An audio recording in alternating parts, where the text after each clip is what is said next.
ఇంకా టెంపుల్‌లో ఇంకేదో కన్‌స్ట్రక్షన్ అవుతున్నట్టుందండి ఇంకాను? అంటే అక్కడ రోజు హోమం చేస్తాం కదా!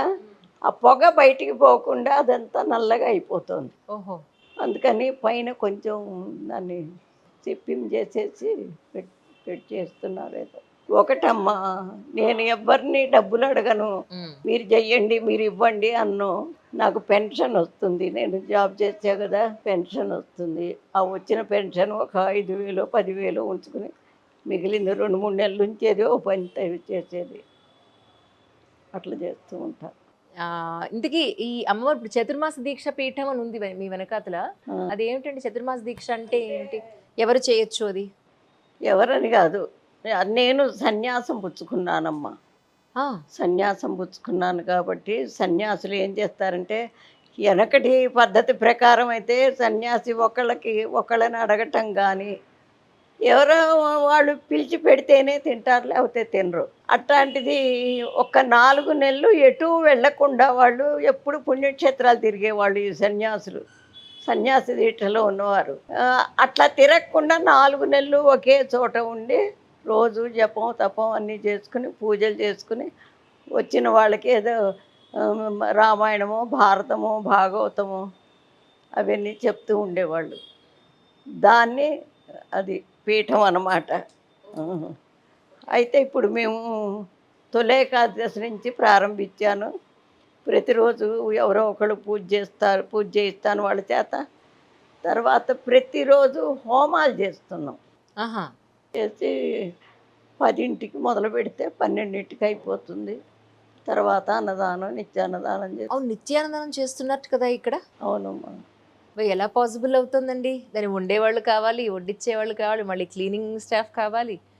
మూలపడ్డప్పుడు ఇవన్నీ మనకి రావు. హ్మ్. అది బాగా తిరుగుతున్నప్పుడే చేసుకోవాలవి. ఇంకా వేరే సంపాదన అంటే ఏమి లేదు. ఇది దీన్ని గూడా మనం సంపాదించాలి. బ్యాంకులో ఏ విధంగా డబ్బులు కూడబెడతామో, అదే విధంగా పుణ్యాన్ని కూడా కూడబెట్టాలి. ఇక ఇప్పుడు నాలాంటి వాళ్ళు ఇంకేం చేస్తారు? హ్మ్. ఏదో ఆకలేస్తే అంత తింటారు. కృష్ణారామ అనుకుంటారు. అంతే కదా! ఆ అమ్మవారు నాకు మంచి ప్లేస్ చూపించిందమ్మ. హ్మ్. ఎందుకంటే నాకు పెద్దతనంలో కావాల్సిందేమిటో చూపించిందావిడ. హ్మ్. నాకు పొద్దున్నే లేస్తాను. కాఫీ మాత్రం తాగుతాను. స్నానం చేసేసి గుళ్ళోకొస్తే ఇంకా అన్ని చోట్ల శుభ్రం చేసుకుని, పూజలు చేసుకుని అన్నీ అయ్యేసరికి 10 అవుతుంది. ఇంకో ఆలోచన రాదు గదా! ఆ! మరిప్పుడు సన్యాసాశ్రమం తీసుకోవడం అంటే సారున్నారు కదా! మరిప్పుడు ఆయన మంచి చెడు ఆయన అబ్బాయి చూస్తున్నారు. ఆ! నిజంగా అమ్మవారు ఎలాంటి అవకాశం నాకిచ్చింది అంటే, కోడళ్ళిద్దరూ బంగారపు బొమ్మలు. చక్కని వాళ్ళు. పెద్ద కోడలైతే ఆవిడ ఆర్కిటెక్చరు. చిన్న కోడలు మామూలు 10థ్ దాకా చదువుకుంది. ఒక ఫ్యాన్సీ షాప్ పెట్టుకుంది. తన పిల్లలెంతో అట్లా చూస్తుంది వాళ్ళ మామగారిని. అద్భుతం. అంత ఇది ఉండబట్టే కదా నేనిక్కడ ఉండి ఇన్ని చేయగలను. కాదు.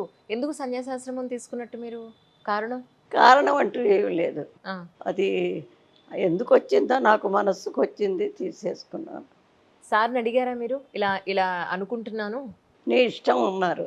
అయితే ఇప్పుడు మీకు ఈ బంధాలు, బాంధవ్యాలు ఏమీ ఉండవు. అంతా డిటాచ్ అయిపోయారు. వారానికోసారి ఎళ్తాను. ఎట్లా ఉన్నారు? భోంచేస్తున్నారా? ఆయన గీత చదువుతారు బాగా. ఆహా! హ్మ్. ప్రొద్దున్నే లేచి ఆయన పనులు ఆయన చేసుకొని నిదానంగా ఆ గీత చదివి, కోడలు పెట్టిన టిఫిన్ తిని, ఇక పేపర్ చదువుకుంటారు. ఆయన ఫ్రీడమ్ ఫైటరు. అవును. అవును. అద్భుతం. నిజంగానే. చాలా సంతోషం ఈరోజు మిమ్మల్ని కలవడం. అంటే అద్భుతం అంటే ప్రతివాడు చెయ్యగలడండి. హ్మ్. ప్రతిఫలాపేక్ష మనం అసలు కోరకూడదు. భగవంతుడు మనల్ని ఈ పని చేయమన్నాడు, చేయటమే ఆవిడే ఇస్తుంది. ఇప్పుడు పని వాళ్ళని పెట్టుకుంటాం. ఓసారి చెప్తాం ఇది చెయ్యాలి, అది చెయ్యాలని. దానంతట అదే చేస్తే మనకేమనిపిస్తుంది? పాపం అది వచ్చిన దగ్గర నుంచి చేస్తోంది. దానికొచ్చి రేరేకే పెడదాంలే. అవును. అట్లా అనిపిస్తుంది. మన మనిషిలాగా అనుకుంటాం. హ్మ్. అట్లా చేస్తే మాత్రం పిల్లలైనా అంతే. పిల్లల్ని కూడా తల్లులకి ఇంకా వివరాలు తెలియట్లా. ఇట్రారా అని అంటమే కానీ, నాన్న నాకు ఈ కాలు నొప్పిగా ఉందిరా ఒక్కసారి ఇట్రా నాన్న అంటే వాడు పరిగెత్తుకొస్తాడు. ఏంటమ్మా ఎక్కడ నొప్పి అనుకో. అట్లా నిదానంగా చెప్తేనే ఆ పిల్లలు ఒక దోవలోకి వస్తారండి. తల్లులు ఇక దాని మీద శ్రద్ధ వహించాలి. ఎందుకంటే మనం పెద్దవాళ్ళం అవుతున్న కొద్దీ వాళ్ళని ఒక దోవలో పెట్టాలి. లేకపోతే వాడి జీవితం పాడైపోతుంది. అది మార్గదర్శకం మనం చూపించాలి. ఇవన్నీ మగవాళ్ళకి పట్టవండి. పట్టవు అంటే వాళ్ళకి ఆఫీసుల్లో అదే సరిపోతుంది. అందుకే ఇప్పుడు నా పెద్ద కోడల్ని చెప్పాను, చిన్న కోడలతో చెప్పాను. ఉద్యోగాలు సద్యోగాలు మాత్రం ఏం వద్దు. ఇళ్ళల్లో ఉండండి, చక్కగా పిల్లల్ని భర్తని చూసుకోండి, ఆరోగ్యంగా కుటుంబం ఆరోగ్యంగా ఉండేట్టు చూడండి అని అట్లాగే చేస్తారు. అది నెమ్మదిగా ఇప్పటి నుంచన్నా ప్రారంభం చెయ్యాలి. కానీ ఇన్నేళ్ల మీ సంసారిక జీవితంలో ఎప్పుడు అపార్థాలో లేకపోతే నువ్వేంటి మాట్లాడేది, నీ పన్ను చూసుకో ఆడదానివి, వంట వండుకో, కిచెన్లో ఉండను, నీ పన్ను చూసుకోమను, మిమ్మల్ని తక్కువ చేసిన మాట్లాడిన సందర్భం కానీ లేదా ఆయనే సుపీరియర్ అన్న సిచ్యువేషన్స్ కానీ ఎప్పుడైనా వచ్చాయండి? దాన్ని ఎలా మీరు ఫేస్ చేయగలిగారు? అంటే అట్లా ఎప్పుడూ లేదు.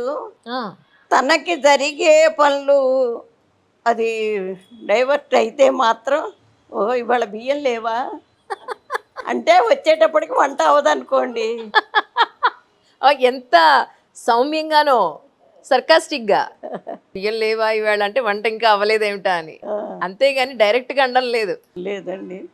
ఆయన కూడా అసలు ఎంత కృషి అంటే సొంత వ్యవసాయం చేశారు చాలా సంవత్సరాలు. తర్వాత ఇదేంటి కూరగాయలది కమిషన్ కొట్టు పెట్టుకున్నారు.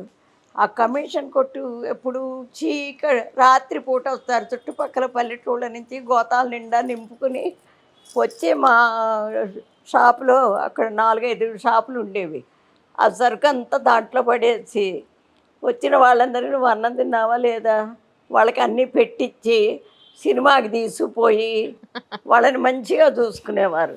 తను కొంచెం లేట్ అయినా తనకి ఇబ్బంది అయినా అక్కడ మాత్రం చాలా జాగ్రత్తగా చూసుకునేవారు. అట్లా ఇంటికి వచ్చిన పిల్లలతో అది ఇది మాట్లాడటం అట్లా కాదు, రిజర్వ్డ్గా ఉండేవారు. తన బాధ్యత తను ఎప్పుడూ వదిలిపెట్టుకోలేదు. సార్ ఇప్పుడు ఇక్కడే ఉన్నారండి? అక్కడ ఏదో ఈయన దగ్గరే ఉన్నారు. ఆయన కూడా ఉంటారేమో, పక్క పక్కన కూర్చోబెట్టి అందరికీ చూపిద్దాం అనుకున్నాను. ఆయన రిజర్వ్డ్గా ఉంటారనుకుంటా, మీలాగా ఓపెన్గా మాట్లాడరేమో. ఒకళ్ళని అలాగా కలుపుతాడేమో భగవంతుడు. అట్లా అయితేనే సంసారాలు నిలుస్తాయి. ఇద్దరు చెరి సమానం అంటే నిలవు కదా. నిజం. ఆడవాళ్ళు కూడానండి, తండ్రి చేసిన తప్పు కొడుకు చేస్తే మొగుడిని తిట్టిపోసి నువ్వు వద్దు పొమ్మని అదేని ఇదేనంటుంది కానీ కొడుకుని అనలేదు. తల్లికి ఆ మాతృ సంబంధమైన ప్రేమ పెట్టింది భగవంతుడు. అందువల్ల సగం పిల్లలు పాడైపోవటానికి కూడా అవకాశం అదే. కానీ ఎంత సంతోషంగా ఉందో మిమ్మల్ని ఈరోజు కలవడం. నాకు అనిపిస్తుంది ఏంటంటే మీతో ఈ ఎపిసోడ్తో కంప్లీట్ అవ్వడం నాకు మనసు ఒప్పుకోవట్లేదు కరెక్ట్గా చెప్పాలంటే. నేను అనుకోవడం ఏంటంటే ప్రతి సమస్యకి ఒక పరిష్కారం ఉంటుంది అని అంటారు. ఉంటుంది తప్పకుండా. మీతోటి సొసైటీలో ఉన్న ఎన్నో సంసారపక్షంగా ఉండే సమస్యలు చాలా ఉన్నాయి ఇప్పుడు మన వాళ్ళు ఎదుర్కొంటోంది. అవును, చాలా విడాకులు ఎంత ఎక్కువైపోయాయంటే అంత ఎక్కువైపోయాయి. సో ఇలాంటి వాళ్ళందరికీ మీ నుంచి ఒక మంచి మాట చెప్పిస్తే బాగుంటుందేమో అన్న ఆలోచన మీతో మాట్లాడుతుంటే ఇప్పుడే వచ్చింది. సో నెక్స్ట్ మళ్ళీ మీరు మాకు మళ్ళీ టైం ఇస్తే తప్పకుండా మేమే వస్తాం.